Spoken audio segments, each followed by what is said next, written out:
All right, good evening, everyone. Good evening one more time. I'm asking everyone, if you could, we know there's a lot of conversations going on, but I'm asking everyone, if you could, go ahead and begin to make your way to your seats. And we're getting ready to get started here in just a few moments.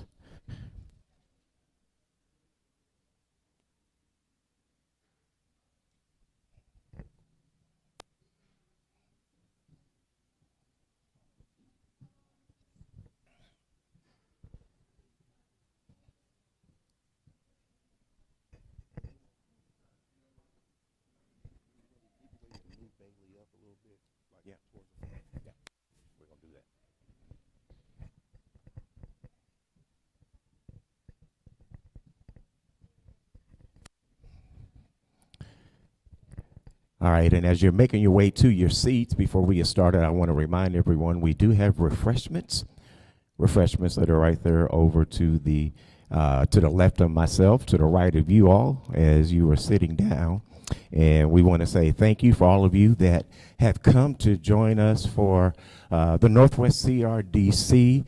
Our monthly meetings are normally the last Monday of the month. But for January 2025, as we kick off the year, we're able to have a combined meeting that is a town hall in which we're going to share lots of information with you. And I want you to be prepared for just that, the wealth of information that we're going to share on tonight. We're very privileged to have a lot of folks that have come to join us tonight so that they can share with you all, the community, give updates. We're going to hopefully give some action items, tell you what's else is going to be happening later in the year. But once again, we've got a full agenda, a lot of information, and we're going to be sharing that on tonight. So we're also on Facebook Live, so feel free to share that, the Northwest CRDC Facebook page. It's going live right now, so you can share that. We will attempt to, even if we get maybe some questions or comments there, maybe address them. But once again, we do have a full agenda. And once again, we are the Northwest CRDC, Northwest Community Resource District Council. And I am Reverend Tony Alexander. I am one of the co-chairs for this particular district, that being the Northwest District. When you walked in, you may have seen a map that outlines that district in which we are serving here in the Northwest District. And co-chair with me is Miss Arnetta Scruggs, and she's over there. Wave at us, Arnetta. So she's a co-chair. So any questions or any information you want to give to this district, we have myself and Arnetta. And then we have other chairs and co-chairs that are here from other districts. Right now, wave your hand if you're here. We're not going to ask you to speak. I just want you to wave your hand if you hear some of the other ones. So you've got one in the back, Christina. You have Miss Ramona. I'm not sure what your name is. Okay, we have a couple walking in here. Wave your hands one more time. Okay, I don't know if we're going to get a chance for you to talk about what your areas are, but we want you to know that not only are great things happening in the Northwest District, but they're happening across the city. And we have a lot of individuals that are making that work happen, and those who they are. So as we go through the night, feel free. They'll share with you, hopefully maybe individually what areas they serve once again. And we thank all of you for coming and all of them for coming as well. The CRDC, once again, we are the Northwest Community Resource District Council, and we operate under the CRT. And the CRT, what we have is Bishop Horatio Luster. He's going to come up and share a little bit more about, well, what is the overall CRT, and how does the CRDC operate under that? So I'm going to ask Bishop Luster if he'll come up at this moment. Thank you.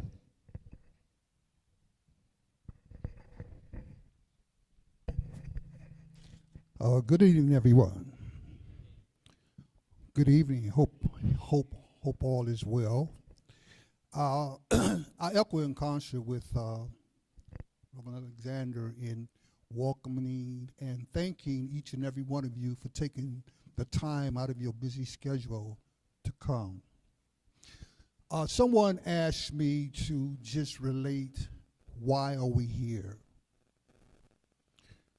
I think it goes without saying that one, it's a necessity for us to unite together as one. Primarily for this evening, it is about coming together, being able to collaborate, be able to share great ideas with each other. There's a lot going on in our city, and you know, it behooves me to how much folk on one side of town don't know what other folk on the other side of town is doing. This is one of the reasons, too, that we formulated, several years ago, we formulated what's called the CRT. And again, I won't be verbose because we do have a full agenda, but I just wanted to basically give you an idea of what the mission is for the CRT in establishing codes of conduct that contribute to a healthy and a productive community. It's a community initiative that has been designed to address violence in every sense of the word, violence. From homicide violence to bullying violence, whatever type of violence that there may be, the only way that we're going to apprehend it, the only way that we're going to get anything done is that we do just what we're doing today. We come together collectively and unite our sources together and working together. This evening, I think that we have such a diverse group of individuals that are going to come and going to share, that are collaborating partners, and that's what we need. We need collaborating partners working together. And can I be honest with something? I travel the country quite a bit. I talk to organizations all over the country. All of them basically are suffering some of the very same things that we're suffering right here in this city. However, I have to always take my hat off to what we're doing in the city of Indianapolis, Indiana, because in some cases it may appear that we're not getting anything done. But when you compare what we're doing here, the collaboration with the CRT, the CRDCs, and not just them, there are other organizations in this city that are doing magnificent work. And we want to embrace and we want to adopt the variety, the diversity of gifting, talents, information that folk have. With the CRT, we realized several years ago with the violence that was going on in the city that we could not do what's being done by ourselves.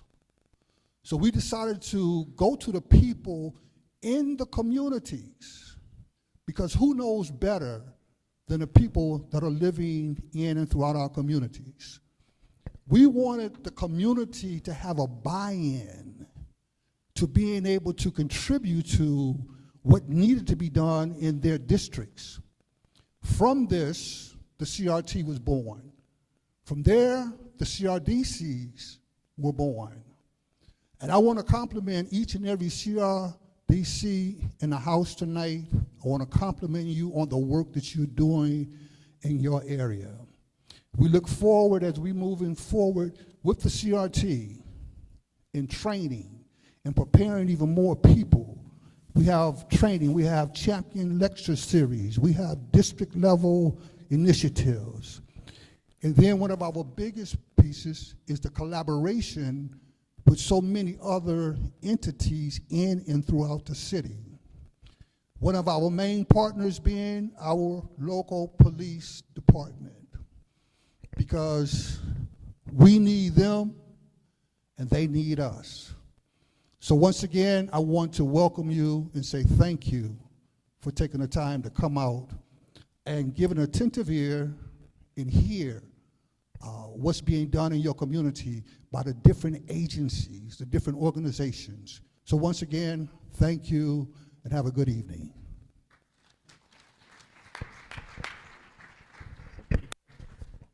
Speaker. Thank you, Bishop. You took my agenda. Give me that. The top one. Thank you. All right. Thank you again. We appreciate them for certainly the leadership that not only Bishop Luster provides, as well as many of you know Toby Miller. And he's not here on the night. He is actually under the weather, which actually we had several presenters that were dealing with that same issue. We know a lot of viruses are going on, so we ask you to continue to keep Brother Toby lifted up in prayer for him to get over his what he's dealing with, as well as some of the others. What I'm going to do right now is we've got a lot of adults in here, which is excellent and great, but I want to take a moment. We've got some young people that are here, and I'm so encouraged that we've got a group here that we can celebrate what they're doing as young people that are doing positive things. So at this time, I'm going to bring up, there is an initiative going on called Shoot Cameras, Not Guns. And you see here coming up to the stage, Ms. Deandra Dykes. We have Eric Dices, and they brought some folks with them, and they're going to share exactly the great work these young folks are doing. Thank you. Good evening, everyone. How are you all?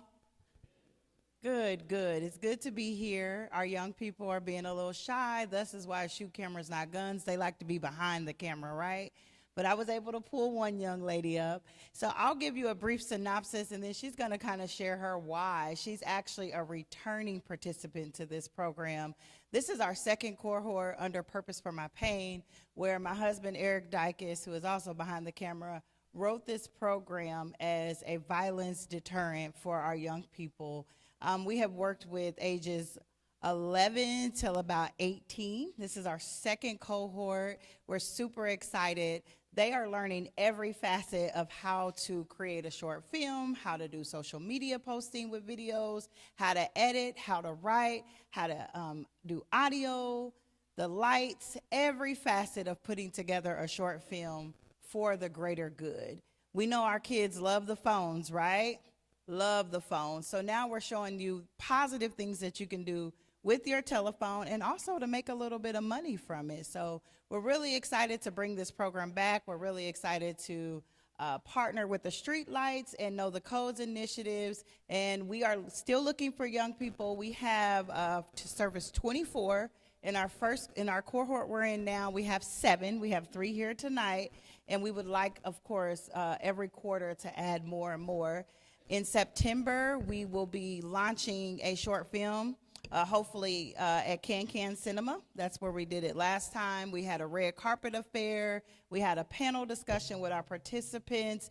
They dressed up. It was really, really nice. So that's how we'll be ending the program in September. But we're really excited to be here tonight and to have our young people behind the camera. I believe they're going to be doing interviews. They're going to be asking people to say the street light saying. So when you're ready, come back to the back. They're ready to film you and interview you about your purpose of being here tonight. And here is Miss Lanaya.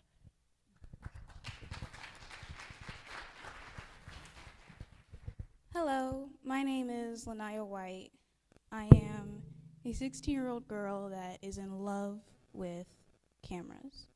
Photography, cinematography, it is one of my best interests. And I am here in this program because of an event that made me lose my father. He did what he did best, which was try to make peace, and that's how he went out. And every time I think of that legacy that he made for himself, it makes me keep going. It brings me joy, just like the cameras.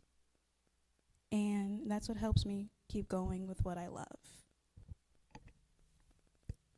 With being in the program, I have learned so much more than what I already knew, and it makes me enjoy it more. Things like the angling, lighting, sound, it interests me so much. And I thank Eric so much for peeking this to me and pushing me further. And I enjoy the people I do it with. It's very fun, it's entertaining, it's never a dull moment. It brings me so much sense of peace and happiness that makes me keep going. Because it was really hard to keep going afterwards. And finally, when I saw something, I jumped to it to help me stay out of this place that was just full of darkness. Now, I have the brightest smile in the world because of these people that helped me keep going.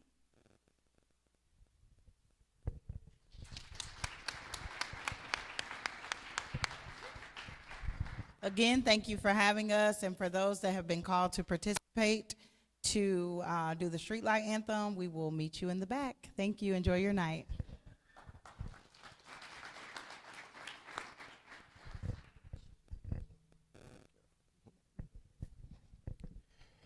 We certainly have to celebrate what these young people are doing, continue to encourage them to stay along the path that they're going.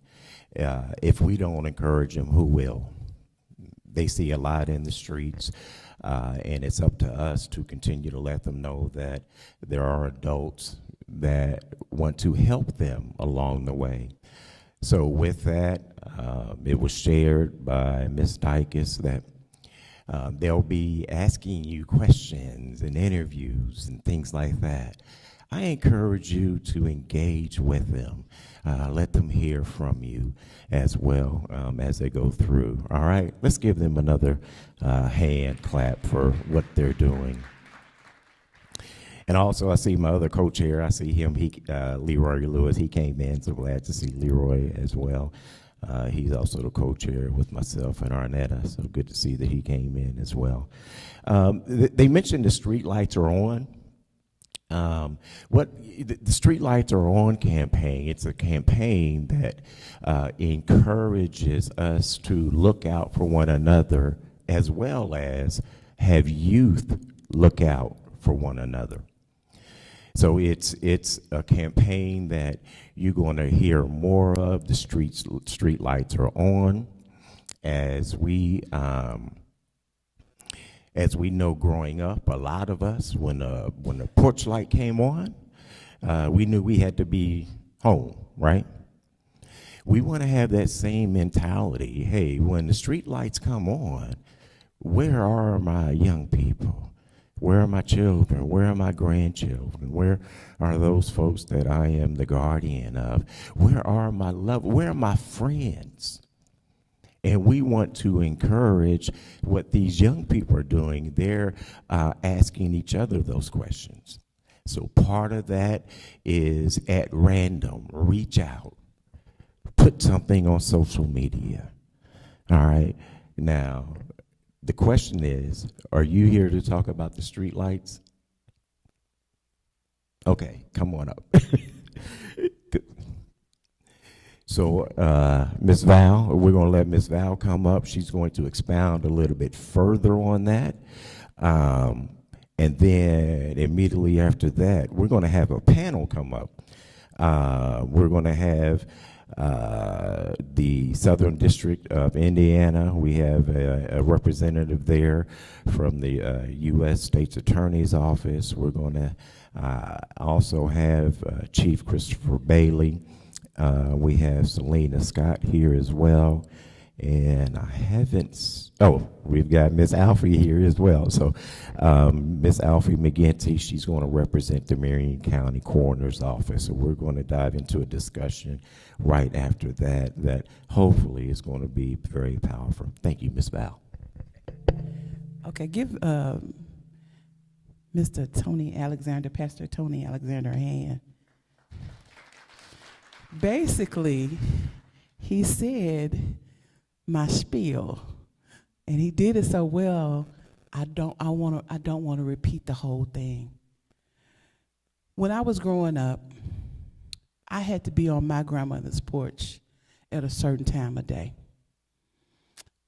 When I went to stay with her in the summertime and on the weekends, and it was the same time that everybody else had to be on the porch or in the house. And at the same time, everybody knew what time that was supposed to be. And y'all, what time was that? When the street lights came on. It was simple.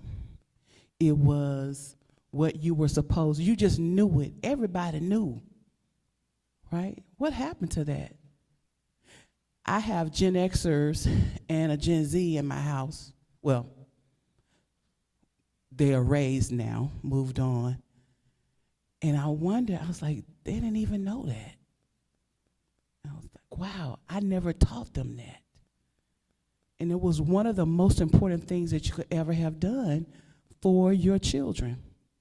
So, this little boy wrote a book. We wrote a book. And it features this little boy who is 5 years old, and his name.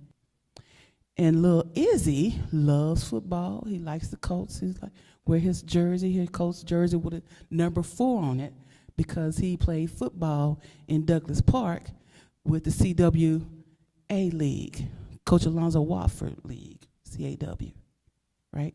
And so when he did that, he learned that there was a certain time that he had to be at home. We need to bring that back as residents, as citizens in our community. We need to bring that back. So what Izzy does in the book that's different than what we did, what he does is he says, I'm going to call everybody in my orbit. Everybody that I love, everybody that I know, I'm going to call them every night and check on them. So he goes about calling his mama. Why? Because she at work. He got a babysitter. He goes about calling his dad. Why? He sends him texts or whatever because he's overseas in the military.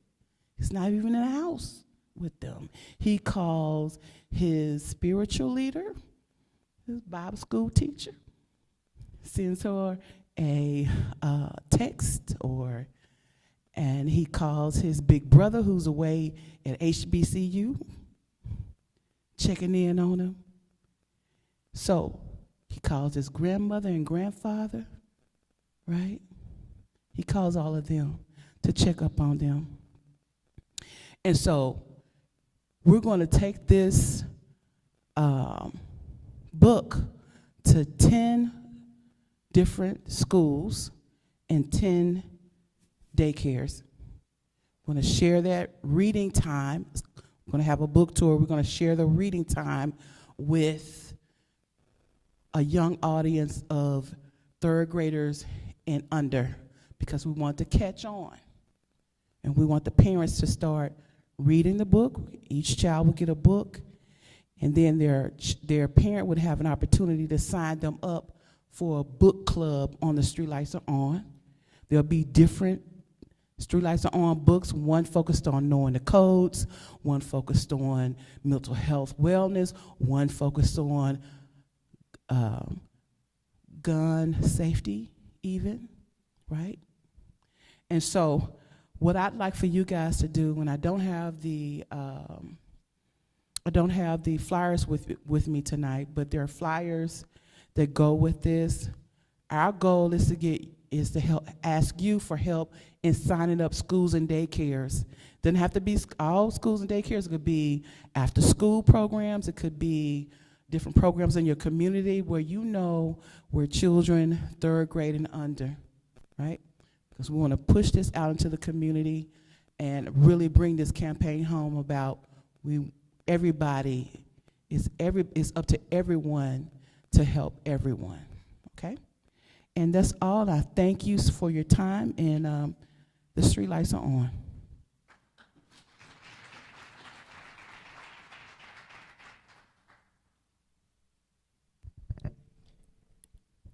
you so much. She's another one that was under the weather that she came anyway, so thank you so much. So right now, what we're going to do, and I'm going to do it in this order, we're going to ask IMPD Chief Christopher Bailey. We're going to ask him to come up. He actually has a few items that we've asked him to address. One of those items, well, I'll go ahead and name them, and he'll have some others. The recent discussions around immigration, what exactly our city policy is in regards to that. I've also asked him to speak to the fact that we have 2 MCAT units here in the Northwest District and what that means for us. And then we're going to also talk about something that's harmful in our community, the Glock switches, the fact that we're seeing those, and it's a lot of items, but we are going to try to get through them fairly quickly. And then we had another item. He knows what it is. I'm asking him to come up and share with that. So at this time, let's go ahead and bring up Chief Christopher Bailey.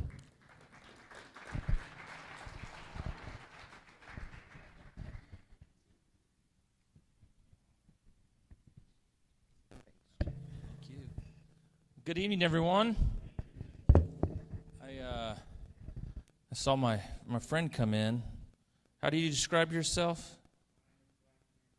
Yeah, I'll repeat that if you didn't hear it for the background. The finest black man on the planet. I'm sure a couple people in here may disagree with that, but we'll let you go with it. Yeah. I always appreciate an opportunity to come out and talk to my friends on the Northwest side, and it's good seeing some friends from the Southeast side here as well and from all over the city, so thank you for being here. I also want to recognize a lot of my command staff is in the back of the room, so from all over the city and from our division, so I appreciate them being here today. So I'm going to quickly go through some of the topics that I was asked to talk about here. First of all, I'm going to talk about what is a hot topic right now across our country and in our city, and that's immigration. And so I said a few things a couple weeks ago, caught the attention of a few people, but that is our policy. That's what we've been doing. That's what we're going to continue to do. We are following the rules. These are the rules that were established before January 20th, and they're the rules now. The IMPD has no intention of obstructing, resisting, or interfering with the federal government's responsibilities and their authorization to enforce immigration code. In our country, we have a federal government, we have a state government, and we have local government. The police department enforces state laws, specifically Indiana state laws. Laws about immigration, specific just to immigration, are the purview of the United States government. They have those abilities unless they provide deputization to local or state officers, though they are responsible for laws specific to immigration. I understand that there's many people in our community that are scared, that are nervous, and that are anxious about what the future holds. I think that we can all feel that way. There are currently 13 bills in the Indiana General Assembly dealing with immigration issues that will impact local law enforcement as we move forward. I do believe there will be something that changes in how and why we do things per law as we move forward.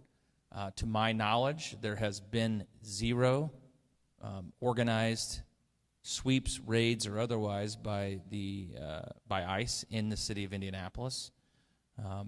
We have not been asked to participate in any of those type of raids, but there are a lot of people that see IMPD officers operating in normal fashions in neighborhoods and have confused that with potentially ICE operations. Those are not true. To my knowledge, there's been no ICE operations within the city of Indianapolis. And we'll work together and see where we end up. I think it's an emotional topic right now. My hope is that things settle down a little bit and there's more clarity on how we move forward. But IMPD is following the current laws and our responsibilities, as is to my knowledge, the Marion County Sheriff. The next topic I was asked to discuss here is the fact that we have MCAT teams. MCAT teams are mobile crisis assistant teams. They're spread out over all of our districts. When they were originally deployed, we looked at statistics. When was the most need? What were the most hours? And where were the areas where they were in most need? Northwest District was one of those places that was identified as needing additional resources. So they have 2 clinician officer teams that work on Northwest District with Commander Lewis and his team to ensure that those in crisis get the proper attention they need on our districts. But every district has a team like that. Northwest just happens to have 2, and so we're very proud of that. And I have some other information related to the next topic that I will distribute to Toby and others that he can send out specific to what I believe we're going to see a video on at some point, which is the Glock switches, or conversion devices as they're called. These devices are either plastic or metal. Plastic ones are typically made via 3D printers that you can buy from a store. Metal ones are typically manufactured in China and then shipped to the United States. They can convert a Glock handgun or an AR-15 to a fully automatic weapon. A Glock handgun can throw out 30 rounds with the conversion device on it within about 3 seconds, 2 to 3 seconds, which you'll see a video of that. I think that's what Tony wanted to show. Why is that problematic? Having a hand, most people either use one hand or 2 hands to manipulate a handgun. When rounds come out that quick, you lose control of it. You can put a lot of rounds at whatever you're shooting at very quickly. It puts the community in danger, and certainly whoever is being shot at with that kind of an automatic weapon in danger. So did you want to show that? I did want to show it, but Okay. we were not able to get it All right. queued up. Yeah, so we were having All right. issues with both the videos that we had for tonight. But could continue on if you've Yeah. got more, and whenever you want to, feel free to pause, for any questions. All right. Do you want any questions about any of the 2 things I've talked about now? And yes, Samantha. Do you need one? She's got one. Yeah, we Probably got. not. Let me do a little housekeeping right now. We are streaming live, so we will be recording this. So if you have a question, we do want to capture that. So please, ma'am, please, sir, please make sure that you just pause for a moment before you ask your question or comment, so we can get that recorded and part of our live stream. Thank you. So the executive order that went out on Tuesday does not change anything about your original statement that you made about you guys not, doing anything with ICE. Yeah, the executive order did not change, in the opinion of our attorneys, federal law. Federal law requires certain things if you're going to enforce federal immigration law. For instance, we have officers, and so the argument that IMPD does not cooperate with federal authorities, to me, is not true. We have 24 full-time or part-time officers that are inside, embedded every single day with our federal partners. DEA, ATF, HSI, U.S. Marshal Service, all those who are given federal authority, depending on the agency they're in, to enforce federal law specific to those particular agencies. So that does exist, but for the totality of IMPD to enforce a federal law specifically related to immigration, we would all have to be deputized or provided that authority through the U.S. government, which we do not have. Any other questions about those 2 topics? If not, I'm happy to move on. All right.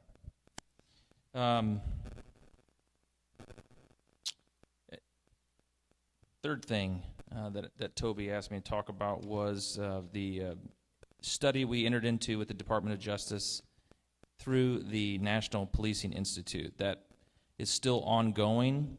We know that there were some funding stoppages initially early this week from the federal government, but then retracted.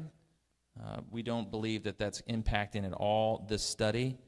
They are continuing to go forward with their review of all of our stats and the interviews they did with people in the community. And if that changes or something changes that prevents them from continuing that study. We'll be sure to communicate that with the community. But as of now, that is still continuing and ongoing. Any questions about that?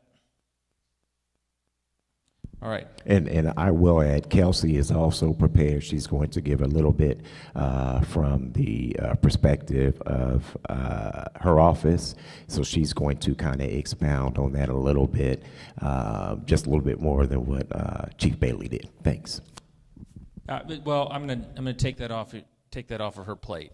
The last time we were in this room and having this discussion, we made a clear delineation between a patterns and practice civil rights investigation and what IMPD voluntarily asked for. What we voluntarily asked for through the Department of Justice, specifically through the COPS office, which is a grant, was for a private researching company, National Policing Institute, to look at our data voluntarily, our practices, interview people in the community, and then publish a report. This is separate from what the Civil Rights Division of the Department of Justice would run out of Washington, D.C. The local United States attorney would not be responsible for that.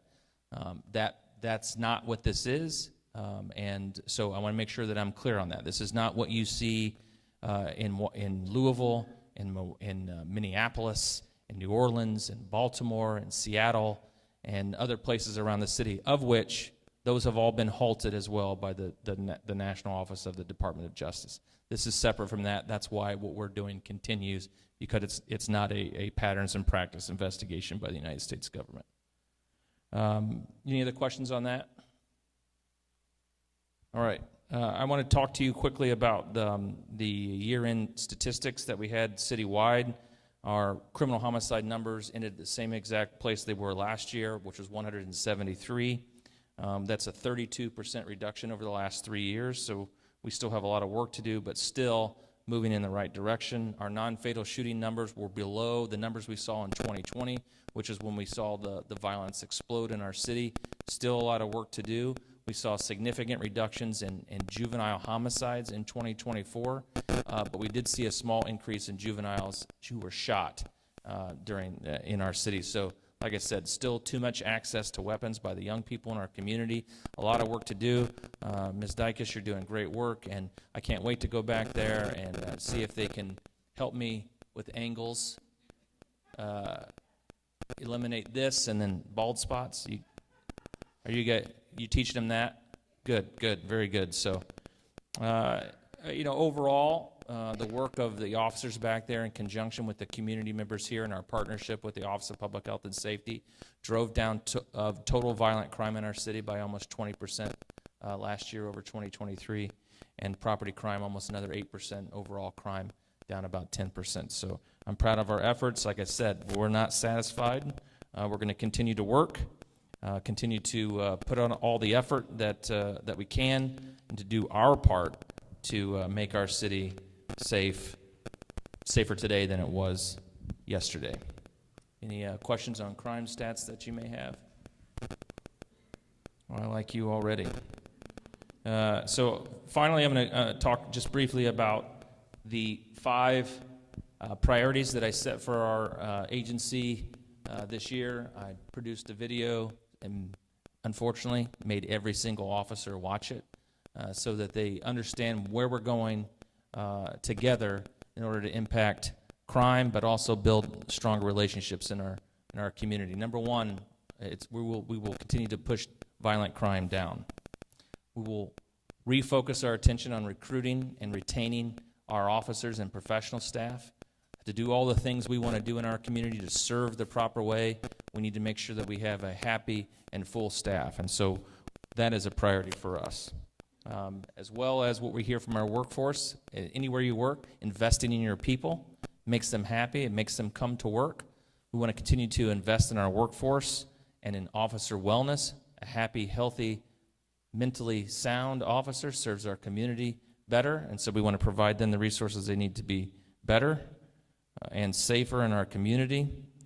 Fourth, community engagement. What we're doing here tonight, having real open conversations, having intentional positive interactions with our community. We have our Community Engagement Bureau major back there. He's completely, with his lieutenant, completely revamped that process, encouraging and getting more officers engaged in mentoring and sports programs, specifically focusing on our youth to direct them in the right direction, and then efficiency and modernization of our police department.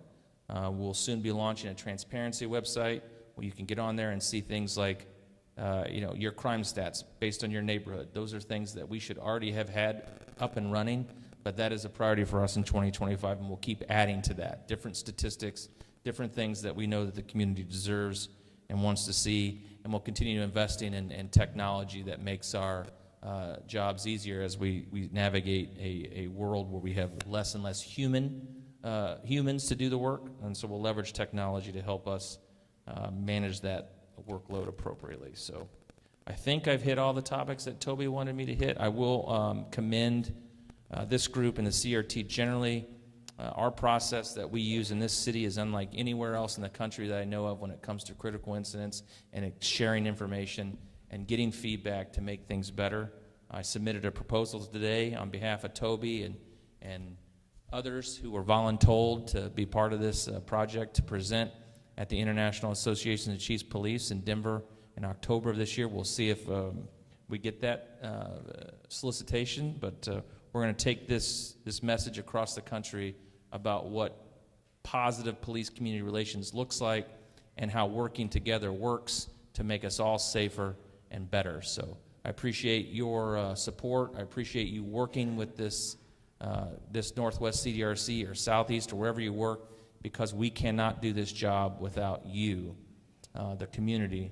Our why we do our job is you. So I thank you for the opportunity to be here tonight, and I'll be around if anybody has any other questions, which I'm sure they do. I've got one right now right, before you leave, because they were easy on you, Chief.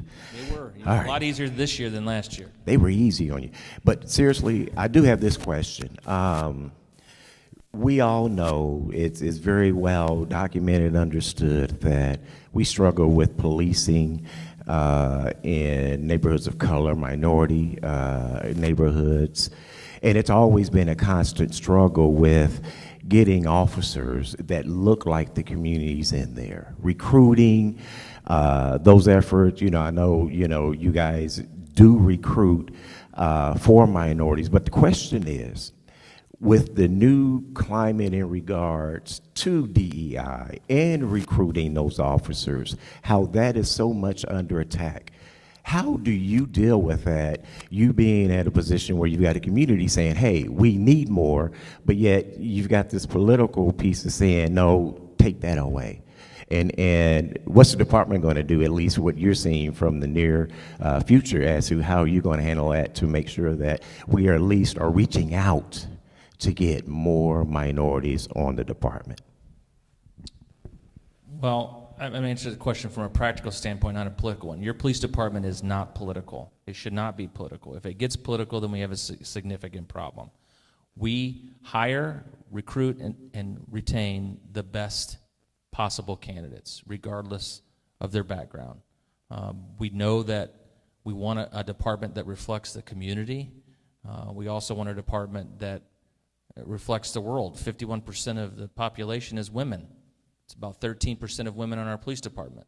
I truly believe that we solve our recruiting issue by recruiting more women. There's 51% of the population. It's an untapped resource that we do not do a good job of trying to bring women into our agency. But we're getting better. Our command staff, prior to one of our best and longest serving commanders, it's leaving in April, is 30% women. We can do better than that, and we can be better than that. And so nothing changes for us. It has always been a priority for us. Our last recruit class was more than 50% non-white, and so we don't see that going away as an effort on our part to recruit for diversity. And it's not just the way you look.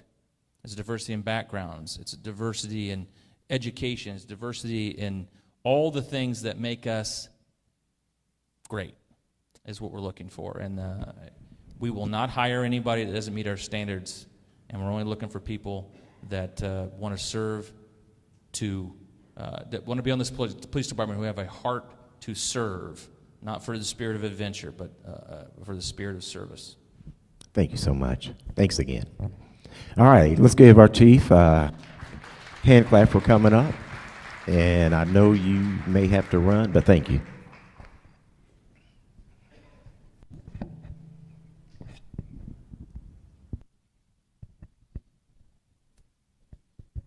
Chief, you took my agenda.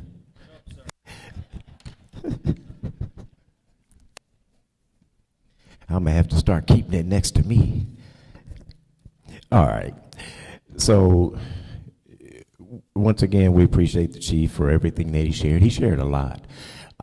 There's a lot going on, and we really need to know that we can have confidence in our leadership in law enforcement. And we need to know that they're available to come speak to us, even when the conversation is going to be difficult. So I appreciate Chief Bailey for coming out and sharing with us. So now we're going to ask, coming from our Southern District of Indiana, the United States Attorney's Office, we have Kelsey coming up.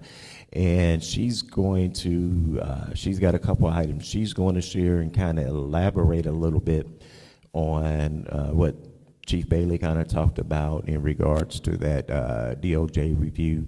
What was not shared is like a timeline. So we're going to ask Kelsey if she maybe has a timeline or kind of what that looks like and anything else she has to share. Come on.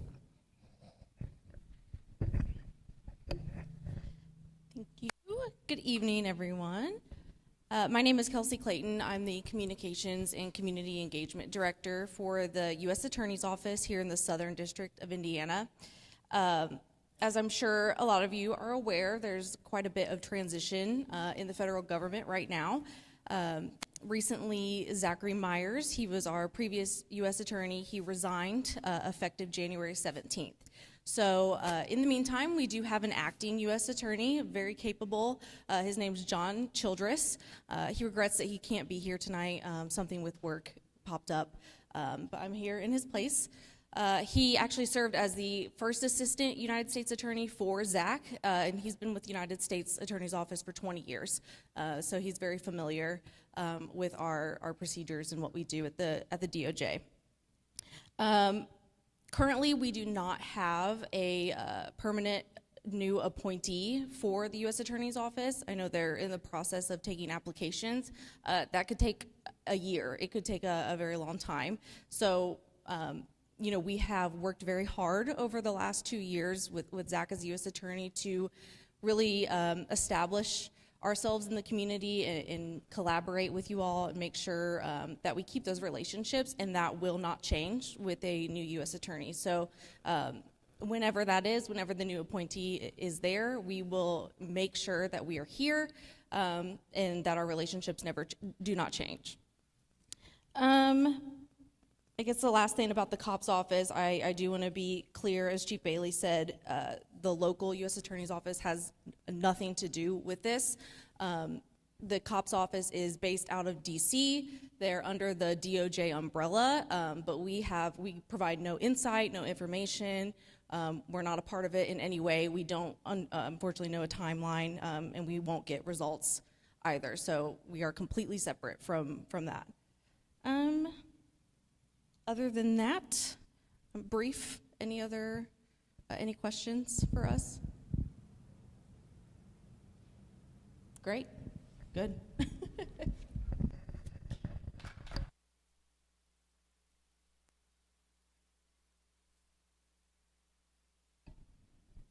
All right. Thanks once again, Kelsey.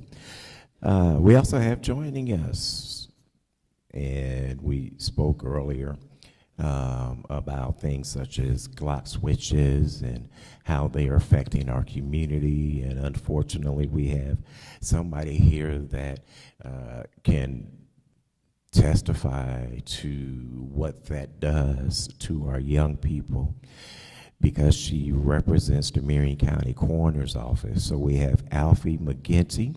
We're going to ask her to come on up, and hopefully, Alfie, you've got some good news you can share with us, something that the community can at least say, here's something great coming out of the coroner's office, except for death. Come on up. Well, you know. Thank you, first of all, tonight for allowing me to speak to you. Again, I'm Alfie McGinty, newly elected Marion County Coroner, but I've been with the Coroner's Office for 27 years, so I have a lot of experience and information. And part of what the Coroner's Office job is to provide public education, which involves public health and public safety. And so when I bring information to you, we don't look at it in a negative way, because part of what our goal is to identify things that are happening in our community, provide information on trends, so that we can put preventive efforts in place to prevent deaths. And unfortunately, I do bring to you information regarding death, and talking about death is difficult. But in order to get past that and to improve the conditions in our community, we must have these difficult conversations. And so a little bit of good news that I would like to bring is the information regarding overdose deaths. So we saw a significant increase right around the same time that we saw the deaths that were increasing due to homicides. We saw those increases of overdose deaths that were happening at the same time. And over 3 years, from 2020 to 2023, we saw more than a 60% increase in those deaths. I am happy to report that as of Q3 of 2024, we had begun to see at least a 25% decrease every quarter due to drug overdose deaths. So that gives us some indication that we are moving in the right direction. We still are at a number of about 700 deaths a year.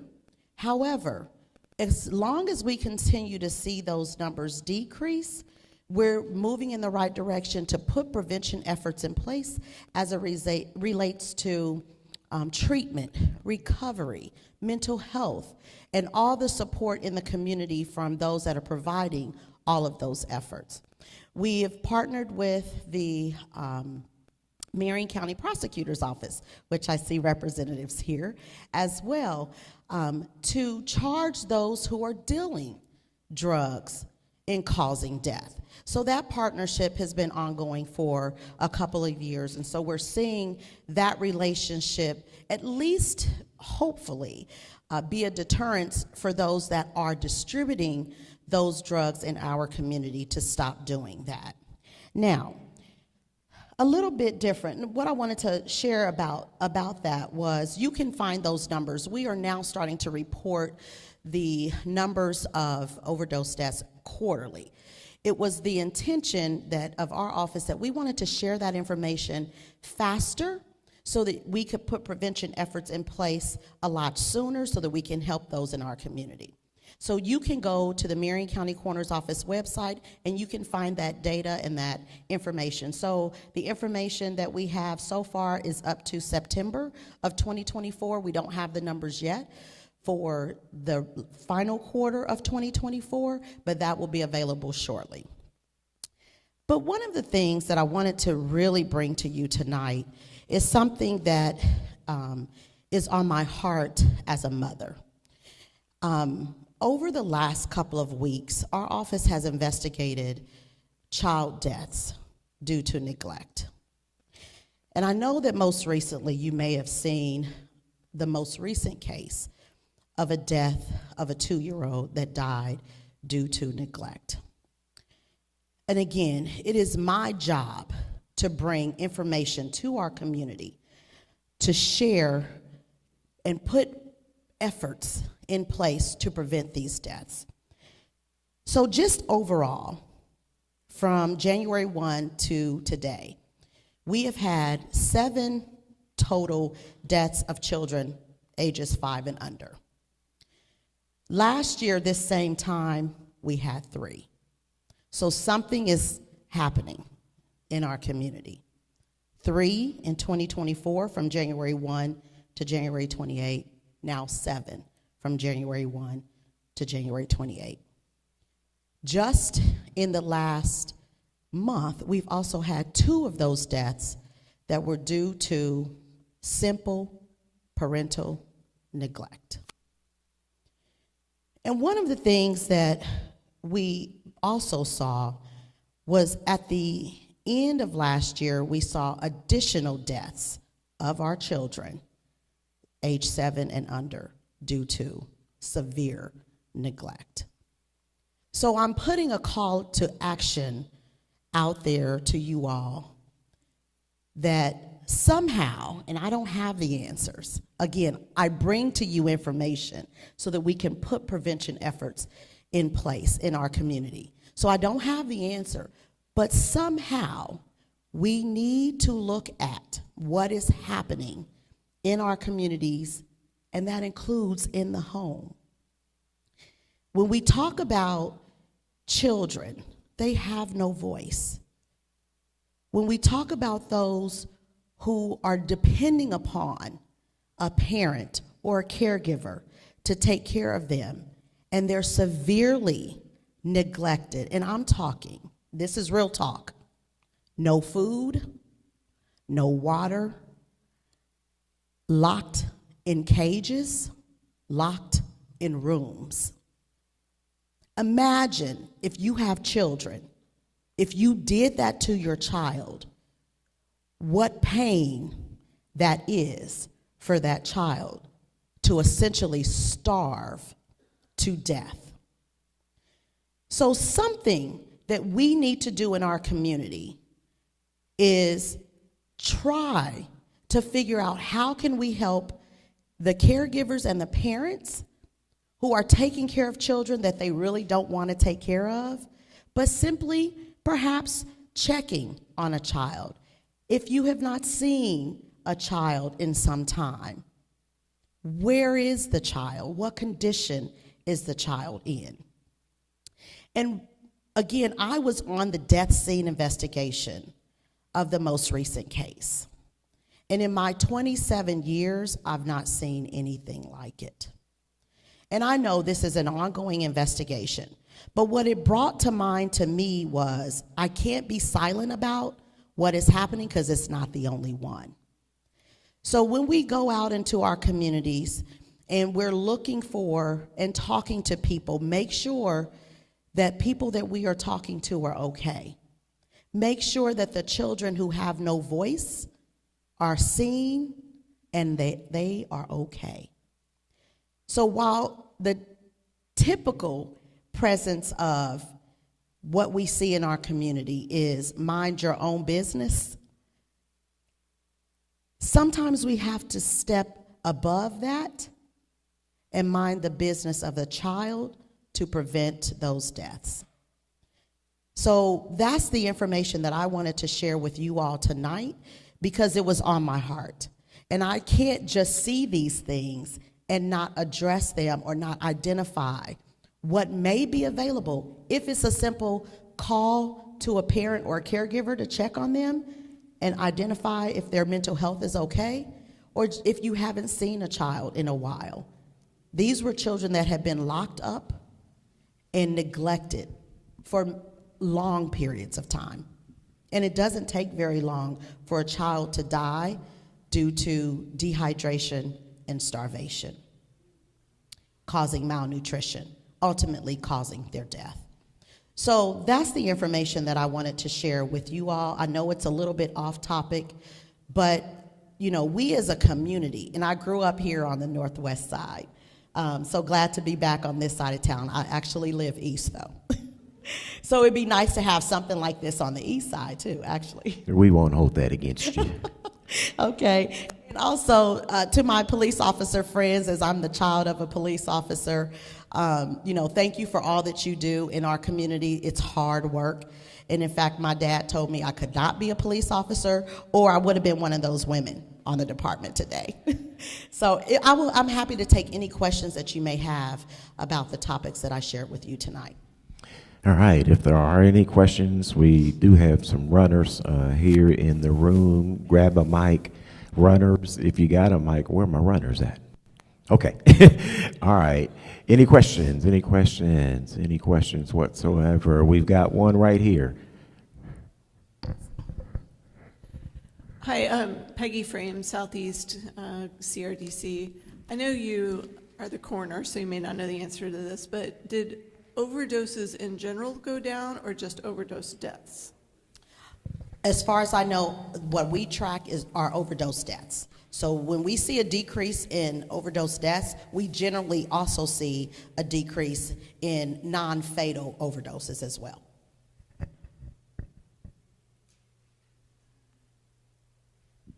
Question right up here. If we can pass the mic to this gentleman. Right behind you. Right behind you. Save you some steps. Hi, I'm Arthur Raleigh. Just happen to be the constable of Pike.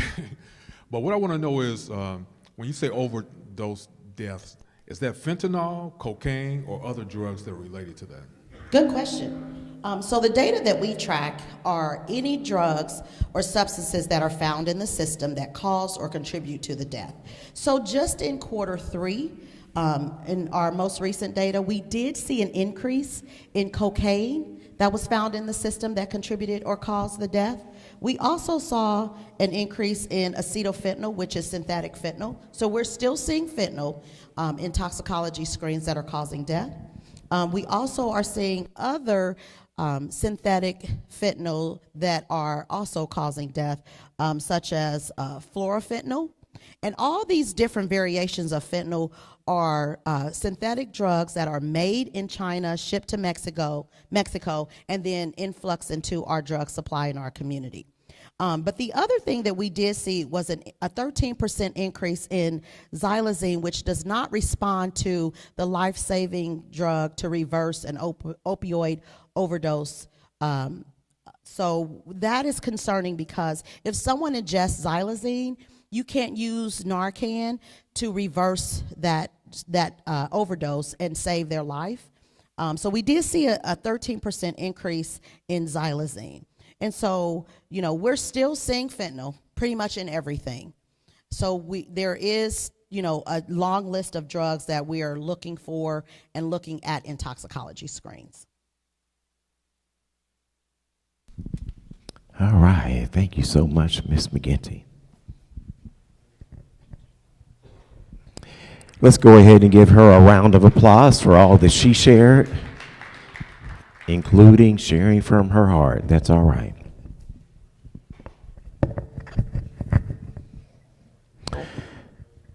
All right. So we have Selena Scott here from the Marion County Prosecutor's Office. She's excited, ready to go.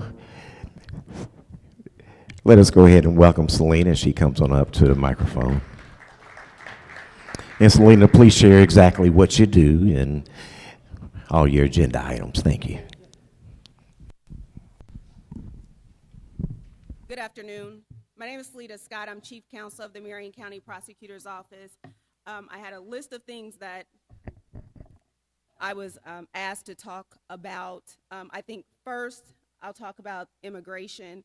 As Chief Bailey has already talked about, the enforcement of immigration laws, that rests within the federal government, not our office. But what is important for the community to know is that if you're a victim, a witness, a family of someone who has lost a loved one, your immigration status is not a concern. We are here to fight for justice on behalf of everyone who is in this community, regardless of immigration status, and that is something that we want to make sure that everyone knows.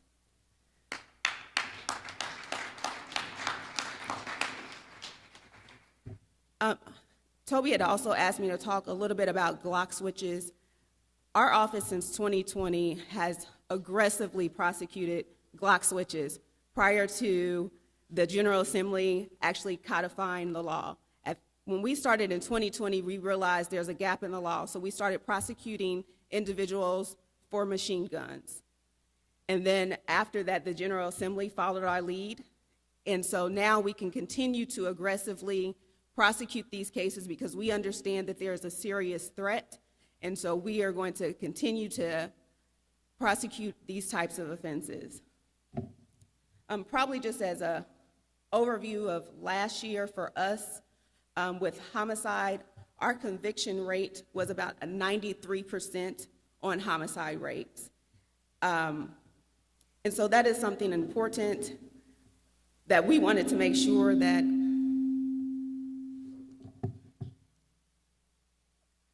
you got it?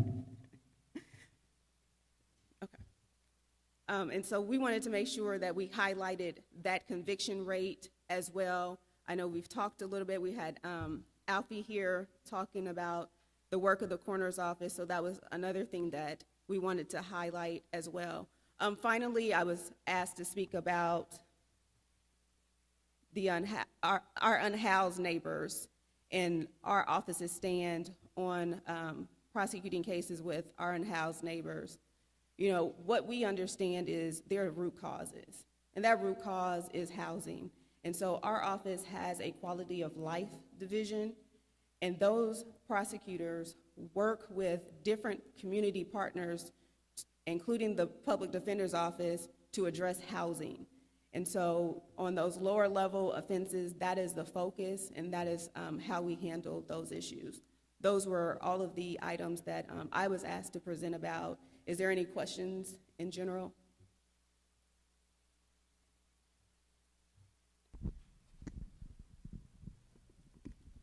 Hi, thank you. Two questions. Did we see an increase in the Glock switches when the no carry kind of came about? And if so, is the non-carry being addressed, or is it being considered reversed, I guess, is my question. Sure. What I can say as far as the Glock switches, our office has continuously prosecuted those crimes. That is something that's a serious threat. I can't really speak to if I've seen an increase, but what I do know as far as what you're asking about is the uncarry. Our office, as well as IMPD, we are continuing to enforce the law as the law stands, because it is something that we all know in the community we have a problem with, and so we'll continue to address those.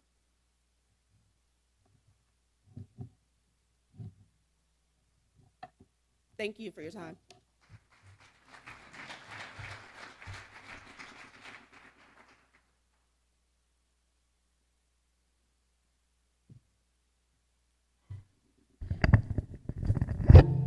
All right, thank you once again. We have been moving along here fairly quickly. At this time, we do want to, let's take a moment once again just to thank all of those that came and shared with us. We had Chief Bailey, we had Kelsey from the U.S. Attorney's Office, we had Miss Alfie and Celine as well. Let's go ahead and give them another round of applause for coming and sharing with us. That was a lot of information, but we have a lot going on. We're here in the middle of a legislative season. A lot of the items that we talked about on tonight, they're being addressed in some form or fashion from a legislative perspective. And we have to understand what those changes in legislation, what that can actually mean to our community, to how we just address certain things such as crime, such as immigration, such as Glock switches. So to that point, I was informed that, you know, we've got, we have elected officials here. We thank all of those elected officials for coming and sharing, because those are the ones that need to hear from you, and we also need to hear from them as well, what their ideology is, and then share from a community's perspective. Here's what we would like to hear, and here is what we would like to see, okay? All right, so thank you once again. So at this time, what we're going to do is we've got Jessica. Where's Jessica at? Okay, Jessica. I'm going to ask Jessica, she's going to come up, and she's She's going to give a little bit of information in regards to the Elevation Grant. The Elevation Grant is it's something new that we now have access to resources that we can put into our communities, into our CRDCs, that can maybe help us along the area of putting those resources in places that will make a difference, possibly in some of the areas that we talked about tonight, or maybe just some specific areas that you need in your own local jurisdictions. All right, come on, Jessica. Thank you very much, and good evening, everyone. We are so happy to have you all here tonight. It's been a wonderful evening so far. But before I begin, I just have a question for everyone that's here tonight. Could you please raise your hand if already tonight you've learned something new? Heard something that you didn't know about, learned about a community event, an organization, something happening here to improve our city? Hand still up? Still? Awesome. That's why we want you to be here. We want to be able to talk about the things that we're doing, the things that are happening, and how we can work together. At the beginning of the night, Bishop started off by talking a little bit about how we are the community. As the community, we are the police, and the police are the community, and how important it is that we're working together to improve Indianapolis. So I was just here to talk a little bit about the Elevation Grant. One thing that's really exciting for this year, a lot of familiar faces in the room, a lot of you that have been around the block before and doing some of these activities with the CRDC. This year's going to be a little bit different. It's going to feel a little bit different, and we're hoping to be able to do some more stuff. Part of the grant that we received, again, it's called the Elevation Grant. And the two main goals of the Elevation Grant, I wrote them down so I could say them exactly: address the root cause of violent crime and empowering communities. Those are the two main goals. And worth mentioning, this grant is through the Central Indiana Community Foundation, so we're really grateful for them. But so again, addressing the root cause of violent crime and empowering communities. So we've already heard tonight from a lot of our partners. We have some back there in the back with the Shoot Cameras, Not Guns. What a fantastic way to get young people involved in something that they're passionate about. I mean, the young girl that spoke earlier, what a powerful story. Getting more young people involved in those activities, getting them to find something that they're passionate about. So looking for things like that. The street lights are on. Again, how many of us had to be home when the street lights came on? Not just me, right? For me, we had to not only be home when the street lights were on, but if the porch light was already on by the time we got home, that wasn't good. That means we were too late. So again, taking the time to check in on people. It was heartbreaking listening to Alfie talk about some of the things that she's already seen and experienced this year. What difference can we all make if we take the time to make that call, to check in? The street lights are on. How you doing? The street lights are on. Your heat's still working. Have you had dinner? How much water have you had to drink today, right? But taking that extra step to just check in. So there are already a lot of programs that the grant that we've received, we've been able to partner and collaborate with some really great organizations in our city to already start working on bringing good stuff to the city. One thing that we're really excited about is we're going to have the opportunity to do some additional training to the CRDCs that we've been speaking about, give them all the opportunity to learn more about how can they engage their communities, how can we get more involved. And we know each part of the city is a little bit different, right? I live on the Southeast District, right by Garfield Park. What our neighborhood needs is very different than what the Northwest District needs, right? Northwest District is my home. That's where I grew up, right around the corner. So I know they're very different. So we want to get some of the funds from this grant into the hands of the people in the communities, the people that know what's going on, that know what the needs are. So with that, it is very important. As you came in, you should have all gotten a survey. If you do not have a survey, please raise your hand, and the lovely Miss Donna will be coming around to make sure that you get a survey, because a huge part of the grant that we've received is that we got to report on all the stuff that we're doing. We got to report on who we're connecting with, who are we serving, whose lives are we improving. So if you guys can fill this out for us, that's going to help us. We're going to be doing 4 of these. We're going to have one each quarter. Alfie over here saying she lives on the east side. Word on the street, April might be over on the east side, so hopefully we can see her again April 24th for the next one. So I think those were the main things that I wanted to talk about, just that we're going to be continuing to find opportunities. I love that the name of the grant is the Elevation Grant, because that's what we want to do. We want to elevate our communities. We want to elevate our city, and the best way that we can do that is by supporting one another and working together. And then one last thing, as you came in back there at the table, you should have seen these little blue bags. Again, as Alfie said, we're already starting to see a decrease in overdose deaths.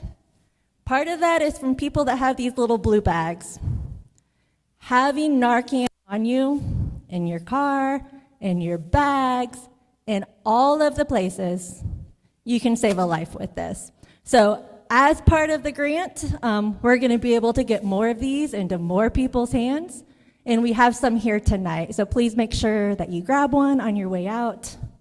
Please fill out our survey. We are going to be bugging you all year long for what you need, what you want, how we can help, and how we just work together. I mean, you're here tonight because you care, right?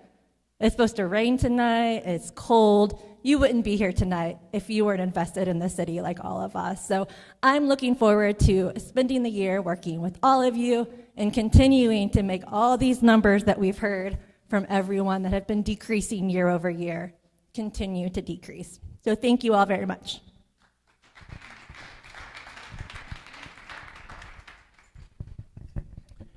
All right, thank you, Jessica. So we're almost wrapped up.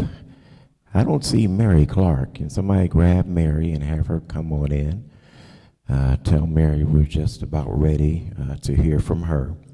But I want to just take a moment to thank everyone, and I can't name them all, who helped put this event together. It was a great crew of individuals. You heard just a few moments ago from Jessica saying she invites you to the next one. So the next quarterly town hall will be at, once again, April the 24th, and the location is to be determined, but look to hear that there will be more information shared, more opportunities for community engagement, but it will be on another side of town. And I want to take this opportunity also to thank all of you for coming out and just hearing what we have to share. I would say the most important thing is that we take what we hear, what we learn, and then take it back out to the community. We're at a, what I call, everything is TikTok. If it's not on TikTok, it doesn't mean anything. It ain't real. And if you can't say it in 30 seconds, then who wants to hear the rest of the story? So we're in a point where folks are very limited to what they take in from an information perspective, but that's where we come in. When we're hanging out, having coffee and donuts at work, talking about the game or whatever. Also be sure to share information, about what's going on. And when you hear directly from your prosecutor's office or your chief, then you can share, here's what they said. Here's what I heard directly from their mouth. So I want to take an opportunity to also thank, we have a list of partners, CICF, the Elevation Grant, Faber Card, Glick Neighborhood Center, the Acres Group, Iota Phi Theta fraternity, Omega Indianapolis Alumni Chapter, Kroger, the Indianapolis Recorder, the Indianapolis chapter of the Indiana Black Expo, and also we want to thank our host for this evening for hosting us here at the International Marketplace. We have Miss Mary Clark. So Miss Mary Clark, I'm going to ask you to come up real quick. When you walked in, there was lots of flyers for events that were coming up. Many of those events are events that Mary's involved in, as well as helping to share and promote to the community as well. So we're going to let Mary go ahead and share some of those quickly. Thank you. So I'd like to say thank you for being here this evening. This is important stuff that they're delivering. A little bit about this building here. This is called the Global Village Welcome Center. It's a museum that celebrates everybody. I'm speechless right now. In the world that we live in today, it has never been more important that we learn from each other, and we learn that our differences just make us better as human beings. Our differences make us stronger. Imagine a world when everybody looked like me, who, quite frankly, I believe is made in God's image, right? But if everybody looked like me, how boring would this world be? He made us different for a reason, so we can learn from each other and love on each other. He made us Americans and Mexicans and Chinese and Africans and this and that for a reason. I'm sorry, I just heard, I'm sorry, I gotta say it, but there was an ICE raid just up the street tonight, and it was real. And they went in there and they took people out that are legitimately here. They don't care. I'm sorry, but I'm really, this building here is to show that we all have something to give. This building, this neighborhood is showing people that if we spend a little time with one another, we find out we have more in common than less in common. We find out that we were really all made in His image, and His image was love. And this craziness that's going on right now is just simply crazy. And please care about the people that are next to you. Sorry.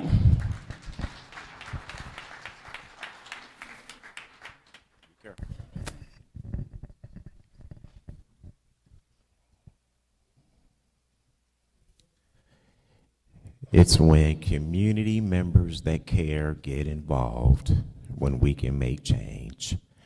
So I thank Mary for sharing that recent update, because we just heard a little bit about that earlier, that we had not had any issues, and now we come to find out literally in real time that we do.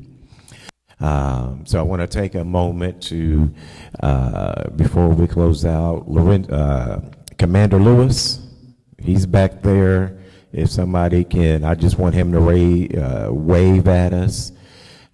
He's here. You know, we thank him for coming as well. We thank all of you. We thank all of those that shared with the young people. You just don't know how you're helping them in their development, what they're doing, and we have to continue to encourage them as well. We can't look at all of them as they're hopeless. They are our hope for the future. And then for those of you that are still here, make sure you get connected. If you don't live in the Northwest District, get connected with one of our leaders here in one of the other districts.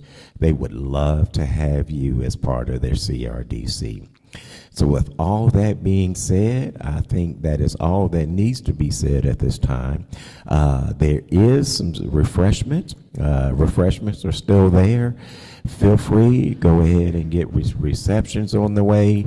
Donna saying there's surveys as well. Make sure those surveys get filled out.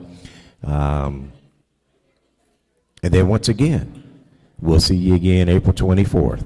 Everybody, have a good night.